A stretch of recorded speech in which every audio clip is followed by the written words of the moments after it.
Hello, this is H. Okay, because my name's, I'm using that because my name is quite hard to pronounce. People have trouble with it. I thought I'd do something different because I've found something different. Okay, as you notice, I'm brown skin. It's maybe a bit hard to see here. A brown skinned person from New Zealand. Okay, we're called the indigenous or the native people of the land. We're also known as Maori. Yeah, it's like M-A-O-R-I. Very similar to Mao Zedong. Mao in the pronunciation. Maori, right? You might visit and hear a lot of Maori saying Mauri, but that's a completely different spelling. It's M-A-U-R-I, and it means something quite different. They've just like twisted it to give it more emphasis, more power, whatever. Make them look cool. Anyway, this part of this video series, if it becomes a video series, is basically targeted for them because I heard years ago from another Maori when I was working at a certain place, and he mentioned that it's been discovered, had been discovered that inside the Egyptian pyramids they had found Maori carvings, artifacts. So I was like, oh, okay, that's quite interesting. But at the time, it's like, well, yeah, okay, could be hearsay. Where's the evidence, sort of thing, But of late, I think it's been verified through something that I actually found when I was looking around on the internet for different ancient scriptures, like the Aramaic, the Hebrew, the Egyptian, etc. And I'll just move me up here, right? And this is what I found. Okay. Actually, I'm in the way. I might actually make myself smaller so you can see. Right.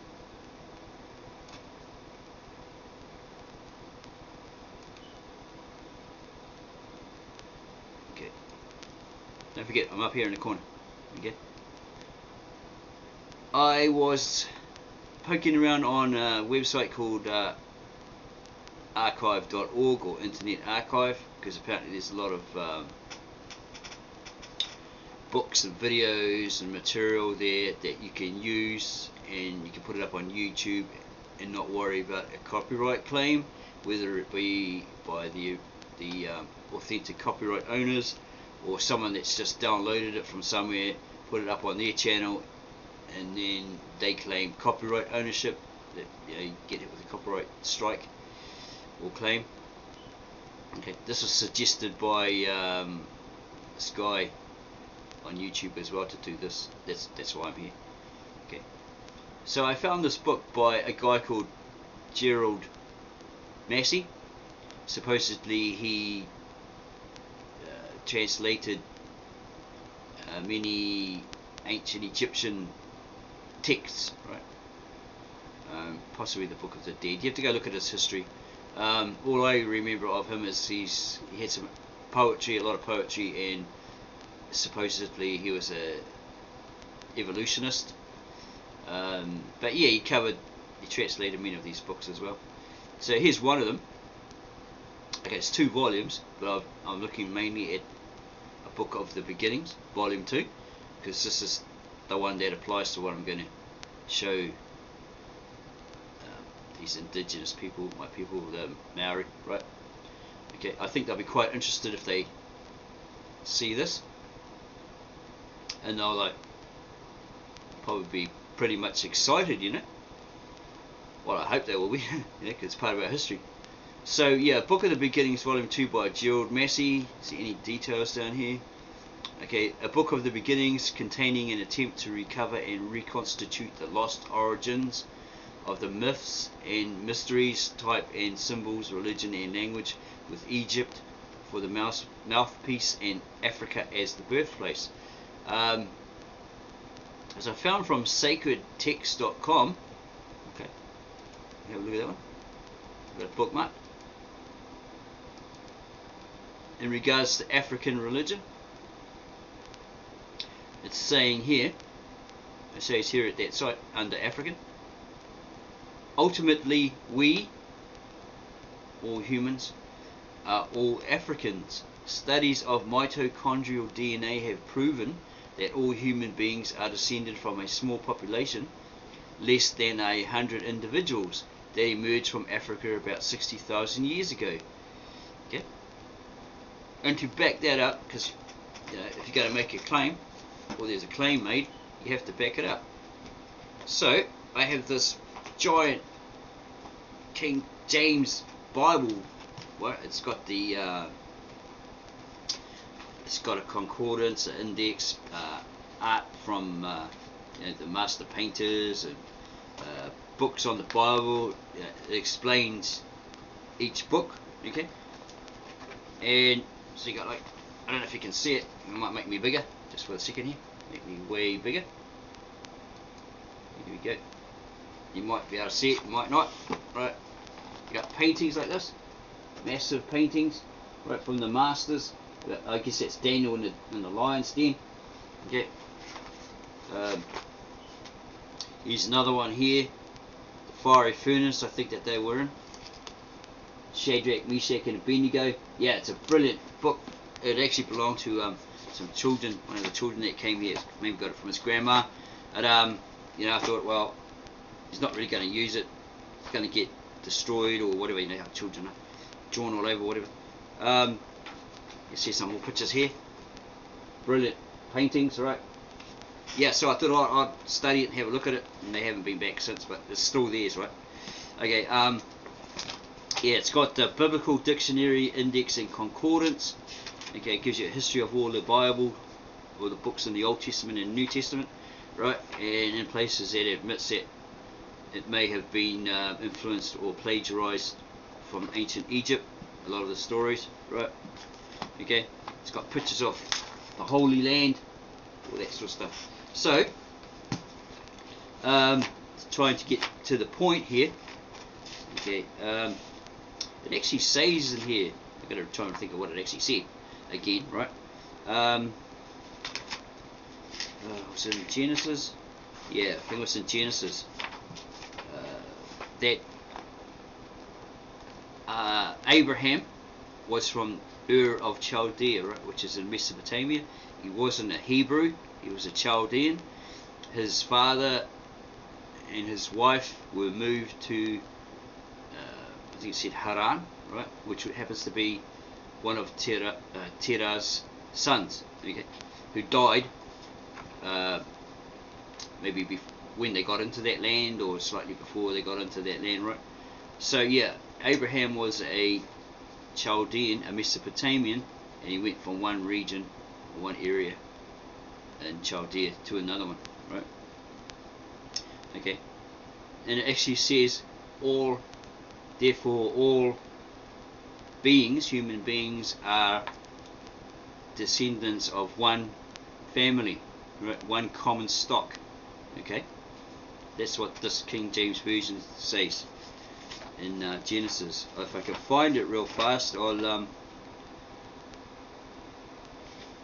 relay it to Genesis. Okay, just give me a moment here, I'll find it for you. So you know that it's actually in there. The Old Testament. Turned the page and I accidentally ripped it with my fingernail. I should learn to cut my fingernails. Okay.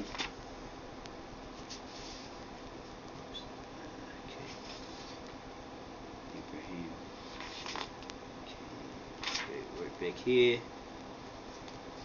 It's after Noah, so Abraham.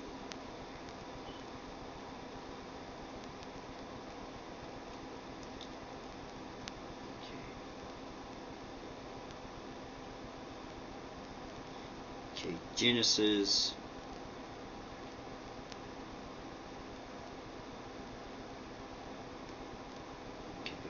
exactly. Genesis 11, chapter 11, verse 26. And Terah lived 70 years and begat Abraham, Nahor, and Haran. So he had a son, basically. He had sons, right? Abraham, it was later called Abraham. Here it says Abram, Nahor, and Haran. And he goes on about the generations. And Haran died before his father Terah in the land of his nativity in Ur of the Chaldees. Okay. So Terah took his sons and Sarai, his wife, right, with him to another region. But what I found was that one of the sons, I think it might have been Isaac, he went to find a wife, or was messenger or whatever, went to find a wife, and something like that, and ended up saying to her, when he met her, I suppose, I'm your father's brother, right? She runs off and she's excited and she tells everybody that she met a stranger, my father's brother or something like that. So wouldn't that make him her uncle, right? And then he ends up marrying this lady. Well, he had to work for the father for 7 years apparently before he could take her as a wife. And then he turns around and he says, oh, sorry about that, but it's not fair on the older one. Okay, she's the heir or heiress, whatever. So you got to marry her. So he does another 7 years or something like that. Can't remember exactly. And then it's time for him to go into the tent and spend some time with her. You know what I mean? And at night time, this other daughter, Leah, sneaks in, right, disguised as Rachel, and he ends up spending the night with her, and then he realizes, oh my gosh, it's not Rachel whom I love, because the years just flown past because he loved her so much apparently. And so I think he ended up with 2 wives, something like that. Okay, yeah, it's in here somewhere. It's got to find it, the usual thing. Pretty sure it's in here. Okay, Noah, Cain, and cursed.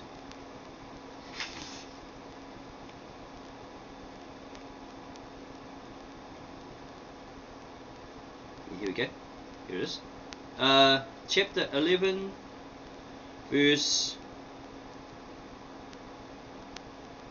29 to 32, basically. 29 saying Abram or later Abraham and Nahor took them wives. The name of Abram's wife was Sarai, and the name of Nahor's wife Milcah, the daughter of Haran, the father of Milcah and the father of Iscah. But Sarai was barren, she had no child.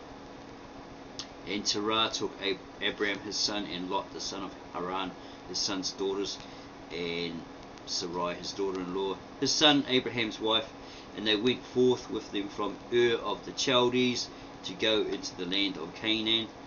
They came unto Haran and dwelt there. And the days of Terah were 205 years, and Terah died in Haran. Okay?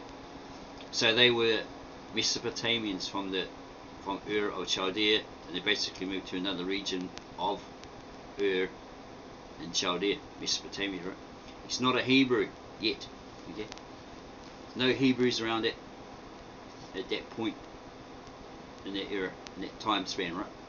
Okay, so I think later on, when he has sons, perhaps it's Jacob. Okay, or was it Isaac? Yeah, birth of Isaac. Okay, so he has Isaac first, and then he had Jacob. They're still Chaldeans. Okay, they're marrying into their own, so they're still Chaldeans, Mesopotamians. Okay, so then let's see, Isaac, by the looks of it, he goes or he sends a message to go find him a wife. Yeah, Genesis 24, I believe. He was dying. Abraham was dying, so his name's changed. It was Abram, now it's Abraham. Abraham was old and well stricken in age, and the Lord had blessed Abraham in all things. He's going blind and he's dying apparently. And he says in this King James version, "But thou shalt go unto my country and to my kindred, and take a wife unto my son Isaac." In other words, go back into my country, Ur of Chaldea, find, amongst my people, and find a wife for my son Isaac. So the servant goes back there.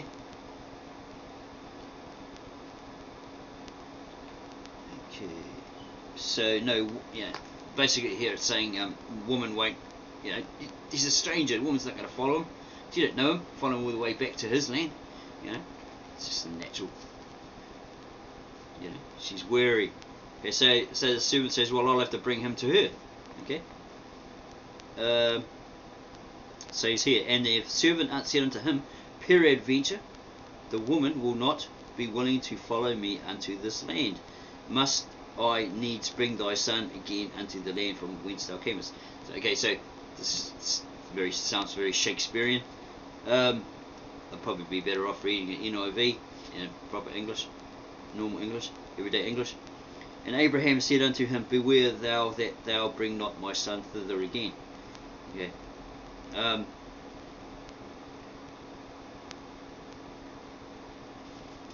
So I think the son ends up going there and meeting this woman, at the well.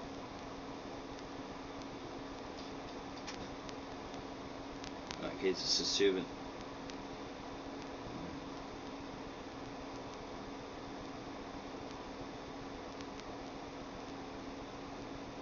Yeah. Okay. The servant has gone back there by the look of it. And Rachel, or this woman, came to the well, and he says, "I'll drink from this well."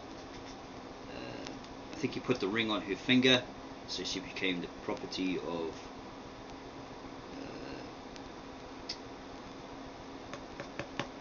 Abraham. No, Isaac. Sorry, Isaac. Yeah. Okay. So there's still Chaldeans.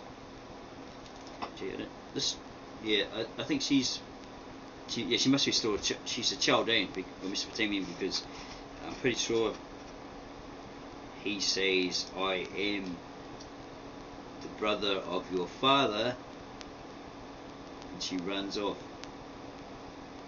excited and goes and tells everybody. Yeah, Rebecca.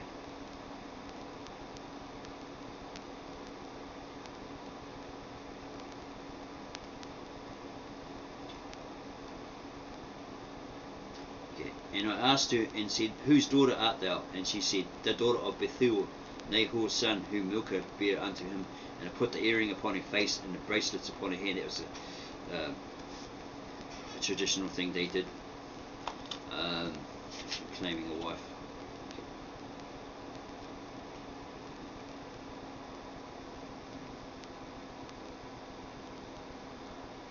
So she ends up marrying Isaac.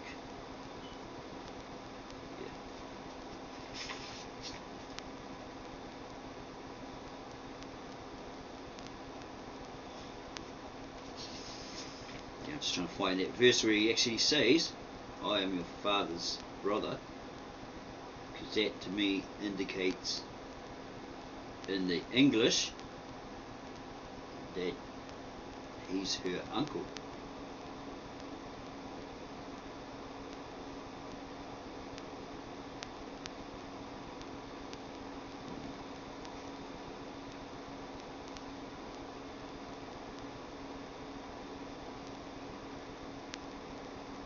Okay, I'd have to really look for that one.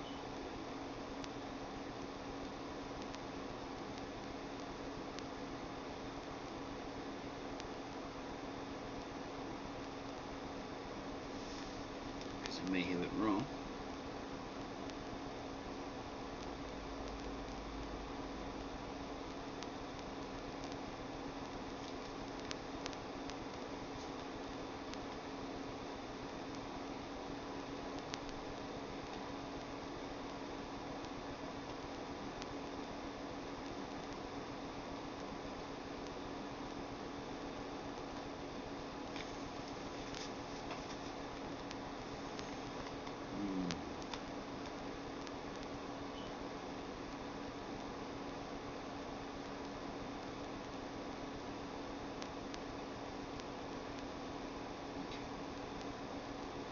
Dwell on that. Okay, yeah, so get back to this. I'm going to make myself smaller. Okay. So yeah, ultimately we are all Africans. Studies of mitochondrial DNA have proven that all human beings are descended from a small population, less than 100 individuals, that emerged from Africa about 60,000 years ago. Okay, and in the what I read in Genesis KJV said that therefore all people are human beings are from one common stock. Okay. So there's a conflict there. Why? Because if all life started in Africa, that everybody was from Africa, then this Bible is saying, you know, all people were descendants of Adam and Eve and Abraham, etc., from one common stock. In the Middle East, in the Ur of Chaldea, or wherever Adam and Eve were supposedly, yeah, there's a conflict there. Unless, you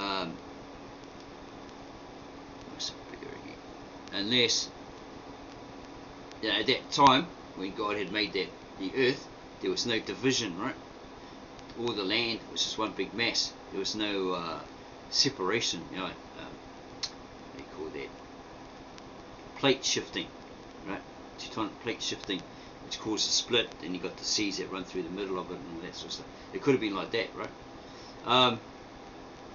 So everybody, like, you know, basically was in Africa and then merged, migrated, and ended up in the Middle East. Not the other way around, where they all started in the Middle East from, you know, those four rivers, Python, Gishon, whatever, you know, Kush and all that, those sort of places. You know, they actually came from Africa, migrated there, right, and settled there. Okay. So maybe, well, the Bible actually says that Cain, you know, they were in the Garden of Eden, and he got banished, and he went into the land of Nod, which was east of Eden, right? Everything seems to be east, east, east, you know, to the east of it, right? Yeah, so there's conflicts here. Anyway, get back to this. I found this book, A Book of Beginnings, Volume 2 by Gerald Massey. Okay, we have a look at it. And as I said, this is especially for the New Zealand Maori, right? I'm going to make this bigger. Okay, and this is what I found on the front page of it. Okay, by Gerald Massey, Book of Beginnings by Gerald Massey, about 1880 something. Okay, 1881 it was published. And here it says Egyptian origins, a funny way of spelling in those days, Egyptian origins in the Hebrew, Akkado-Assyrian, okay, that's like Akkadian Assyrian, and Maori. Okay, so, you know, I thought, well, okay, let's be a bit flexible here. Is it first? It's like, is it saying Maori as in New Zealand Maori? Maybe it might be talking about Maori, right? There's another group of in history is called Maori, the Maori people, right? They might end up being the Mauritians or whatever that name of that is, their places, from Mauritius or something. And there might have been those people, the Maori. See? Well, that's, nah, I don't think so, because they're supposed to be unique people and all that. So there's only one group in the world that I know of that have that name, that title, right? So I thought, oh, I'll look into it further. And then okay, here's the index here. What's the index? Here's the contents here, contents page.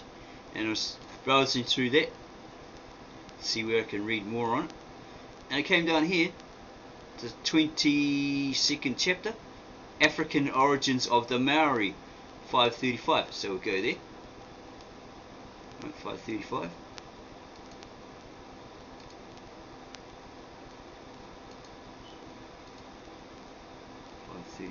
Just flip to the next page.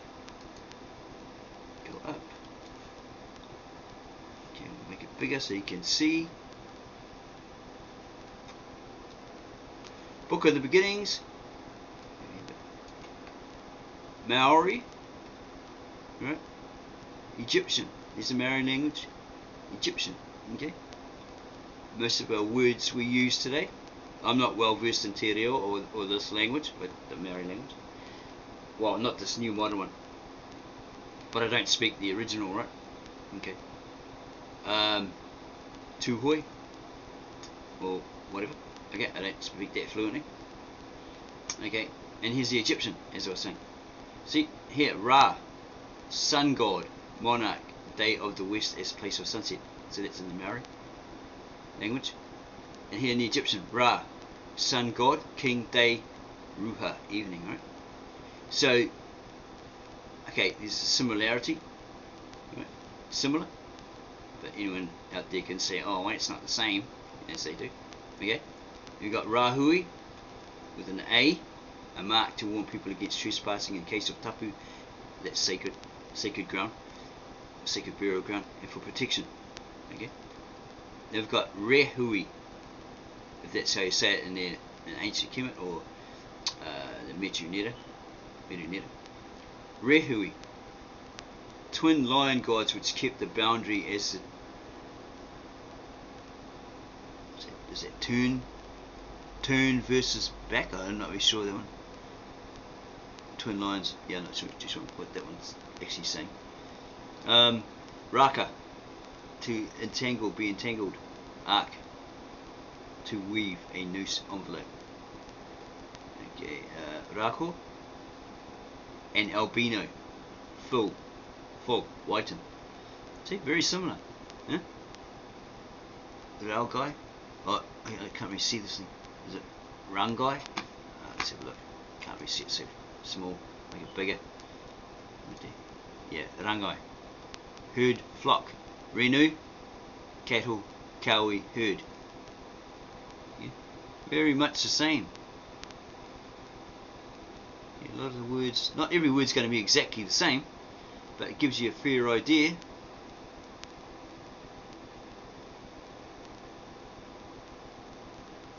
What I'm trying to get at. Ta, mallet, more, ta, the head of a mallet. Is that tai or ta-i, tai? Okay, ta. Go in a boat, arrive, reach the utmost limit, be reached. Again, there must be tai. Yeah, it's tai. Go in a boat, arrive, reach the utmost limit, be reached. Go in a boat, navigate across. See, same, very much the same.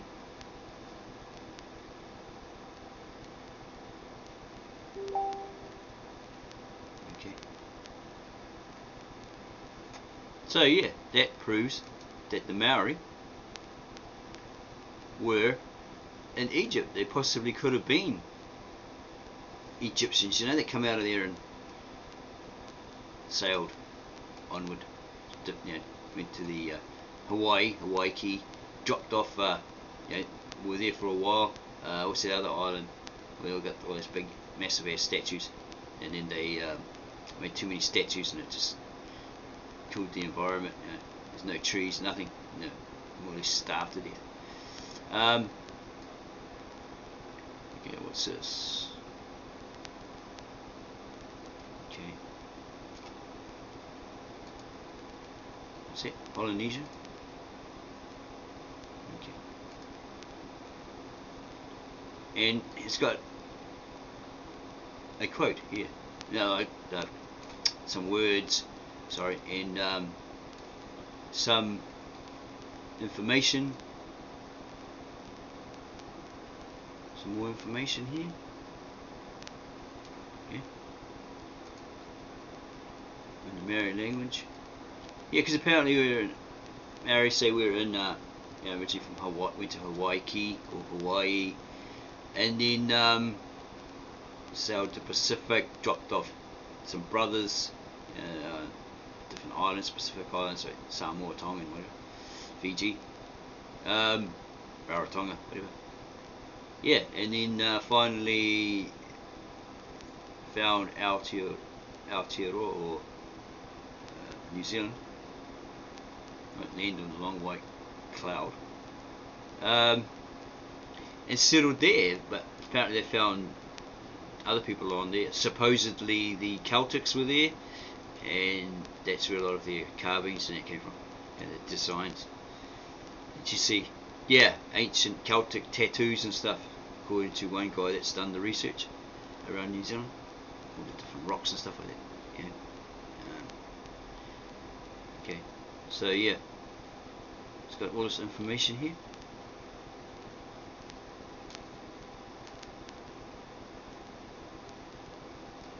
Yeah. Lots of it, lots of it. Mixture of Egyptian and Maori. In Hebrew, I guess. Yeah.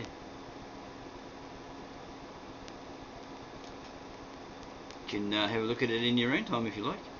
I'll put the link to the website. Yeah. And you can have a look at it.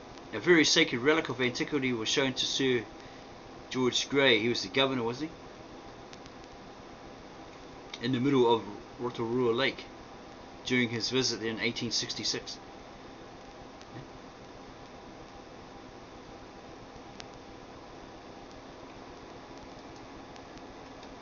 Some very interesting information there.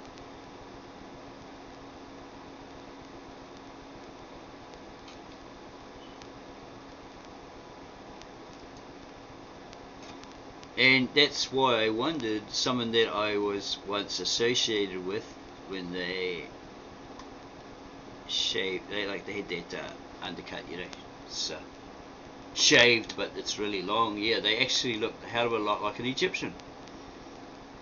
It's like looking at the Scorpion King. Yeah, I'm not going to name who it was, because someone might know them and they're going to tell them, and it's pretty rude. They may not appreciate that. They may not. But yeah, okay. As to the name of the ceremony, Ariki, I always thought that was Christ. It's supposed to be Christ, when they marry church, whatever. It says here, as to the name of the ceremony, Ariki Mauri is the title of the firstborn. So yeah, it could apply to Christ. Okay. Yeah, probably does. Okay. It's got some mention here of Abraham or Abram. Now, when the child Horus transformed into the second or virile character, he became the Sheru, the pubescent adult and hairy god, Kim Horus, and it can be shown that in their rites, the Australians, Tasmanians, or what that would be, the Australians, the Aborigines, and New Zealanders were enacting the drama of mythology according to the Egyptian characters. One word in Maori will of itself tell the whole tale. Tara is the name of the male member, the masculine metal, the papillae on the skin, the with Turner, and the ceremony concludes by the men of all clustering the youth, etc., etc. Okay. Yeah, so you might find that interesting as a Maori. Okay, it's your history, relating to the Egyptians, that you were there, that your ancestors were there originally, as the guy said. This guy was telling you, and another guy brought out years and years ago. Really, really interesting stuff. I think this nice man Steve at Unitech would be really interested in this, or he's probably already seen it, I'm not really sure. But yeah, I think he'd find this fascinating. He knows who he is at Unitech, if he's still there. Okay, Brilliant. Brilliant stuff. Okay, so yeah, that's enough of me, enough of that. I'll finish here, and I'll leave the link at the bottom of this video. If you like it, you Maori out there like it, then give me a thumb, yeah, subscribe, and leave your comments below, you know, whether you liked it, or you know, give me some more information on it. That'll be great, and I'll get back to you as soon as possible, as soon as I can.